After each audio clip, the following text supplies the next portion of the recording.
ময়না cinema নিয়ে আমি অনেক আশাবাদী, কারণ এটা আমার হচ্ছে সেকেন্ড ফিল্ম। বাট আমি বড় পর্দায় ময়না সিনেমা ময়না হয়ে আসছি, অ্যাজ এ হিরোইন আপনাদের মাঝে আসছি, তাও একটা বিশেষ দিনে, ভালোবাসা দিবসের দিনে। তো আমি চাই, মানে আমার চাওয়া থেকে হোক বা আপনারা জার্নালিস্ট ভাইরা আপনারাও চান যে ময়না সিনেমাটা হলে আসুক এবং রাজরিপা এখানে মানে সাকসেস হোক। ময়না সিনেমা যদি আমি স্টোরিটা বলি, ঠিক আছে আমি এটা বলতেই পারি, মানে 18+, কারণ বাংলাদেশের যে কালচার, তখন অনেক বাবা মাই চাইবে না যে বাচ্চারা আসুক, কিন্তু এই সিনেমার গল্পটার ধারাটা এমন যারা 5-6 বছরের ছেলে মেয়েদেরও দেখা উচিত, কারণ তারা তো একটা না একটা সময় বড় হবে, আমাদের এই বয়সে তারা আসবে। সিনেমাটা দেখে তাদের এটা একটা শিক্ষণীয় সিনেমা, মানে জীবন চলার পথে আমরা কিভাবে প্রতিনিয়ত বাধা হই, বিশেষ করে আমাদের এই সমাজে মেয়েদের জন্য। মেয়েরা এগিয়ে যাওয়ার জন্য কত রকম সমস্যার সম্মুখীনে পড়ি, কতটা মানে আহ, নিজেকে, মানে এক এক কথায় আছে যে আমি কোথাও সেফ না, আমি নারী, আমি কোথাও সেফ না। তো সেই সেফটা থাকতে হলে নিজেকে আগে কন্ট্রোল করতে হবে, এবং বাবা মা, ভাই বোন, বন্ধু বান্ধব, আত্মীয় স্বজন, টিচার, কলিগ, ফ্রেন্ড, মানে সবারই এই ব্যাপারে সতর্ক থাকতে হবে যে আমার পাশের বাড়ির মেয়েটা ঠিক আছে কিনা, আমার বোনটা ভালো আছে কিনা, আমার বান্ধবীটা ঠিক আছে কিনা। এটা কিন্তু শুধু একটা মেয়ের দায়িত্ব না, এটা সবারই দায়িত্ব। একটা মেয়েকে সেফ রাখতে হলে সবার উপরেই ডিপেন্ড করে একটা মেয়ের ক্যারিয়ার, একটা মেয়ের সম্মান। হ্যাঁ, এই সিনেমায় অনেকগুলা হিরো ছিল তো, মানে হিরোদের দেখে আমি একদম আউট অফ কন্ট্রোল। হ্যাঁ, 14ই ফেব্রুয়ারি আমি শুনেছিলাম একটা, যে 14ই ফেব্রুয়ারি নাকি বিশ্ব বেহায়া দিবস।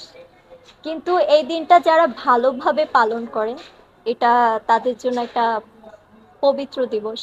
যেমন সন্তান তার বাবা মায়ের সাথে ভালোবাসার দিনটা পালন করতেই পারে, আর কেউ যদি প্রেম করে তার বয়ফ্রেন্ডের সাথে খুব শালীনভাবে ওই দিনটা উদযাপন করতে পারে, অশালীন মানে অশ্লীল ভাবে নয়।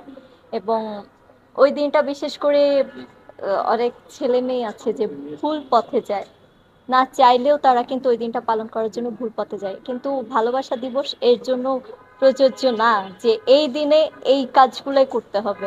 তো ভালোবাসাটা যদি পালন করতে হয়, ভালোবাসা দিবসটা, সেটা আহ, খুবই পবিত্রভাবে, আহ, সবকিছু ভালোভাবে নিজেকে কন্ট্রোলে রেখে, সেফ রেখে এই দিনটা পালন করা যায়।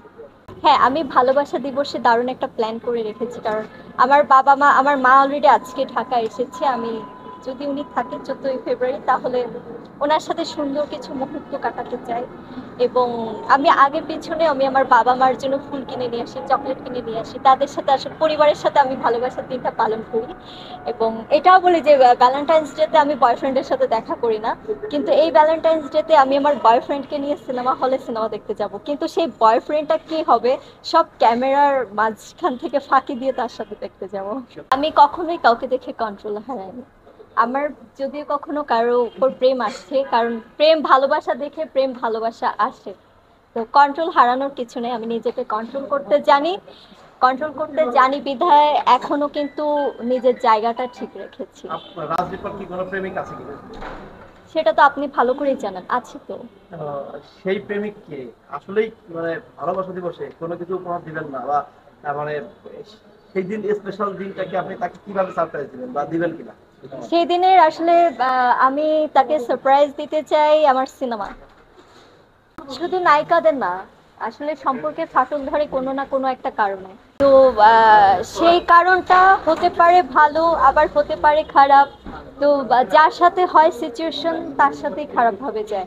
তো এটা নিয়ে উল্টাপাল্টা কথা নাই বলি, কারণ আমি কখনো পার্মানেন্টলি যে কেউ আমার লাইফে থাকবে এটা আমি কখনোই আশা করি না, কারণ জীবনে কোনো কিছুই চিরস্থায়ী না। না, আমি তো চাই আমার ভালোবাসার মানুষের সাথে আমি একসাথে পথ চলবো, একসাথে, মানে আমার লাইফ পার্টনারকে নিয়ে আমি, মানে শেষ বয়সটা একসাথে বুড়ো বুড়ি হতে চাই। কিন্তু যদি সিচুয়েশন এমন কিছু তৈরি হয় যে আমরা একসাথে থাকতে পারছি না বা থাকবো না, তখন কিন্তু আমি চাইলেও থাকতে পারবো না। ওই গানটা একটা স্মৃতি আছে যে ওই যে পুকুর পাড়ে যে আমি একটা পুকুরে নেমেছিলাম, তো ওই পুকুর পানি কিন্তু অনেক পচা, দুর্গন্ধ ছিল। ওই পানিতে কেউ নামে না, ওইখানে মেবি ট্যাংরা মাছ না কি যেন ইয়া মাছ আছে যে ওইখানে চাষ করা হয়। হ্যাঁ হ্যাঁ, তো শিং মাছ, ট্যাংরা মাছ এগুলা, তারপর এই পাঙ্গাস মাছ চাষ করা হয়। তো স্বাভাবিক এসব মাছের পুকুরগুলো তো অনেক নোংরা হয়, কিন্তু আমার সিনের জন্য আমি ওই পানিতে আসলে ডুব দিই। খুবই, কারণ ক্যারেক্টারের জন্য তো অনেক পরিশ্রম করতেই হয় মাছের স্বাভাবিক। কোনো কিছু অতিরিক্ত ভালো না, বাট অতিরিক্ত চালাকি করতে গেলে তখন ধরা খায়, ধরা খেয়ে বোকা বোকা হয়ে যায়। তুমি তো পরিচালককে ডেকে নিয়ে এসছো নিজের মোবাইল চেক করার জন্য, এই যে ওই সময় যে ফুটেজটা যে পরিচালক দিল এই সময় কিন্তু তুমি ফেসবুক চেক করছো, আমরা দেখছি তো লাইভে আসছি। আচ্ছা চালাক ভাই, আচ্ছা শোনেন, আমি আকাশ ভাই আমি বলি, রাজদীপার আসলে একটা কথা বলি।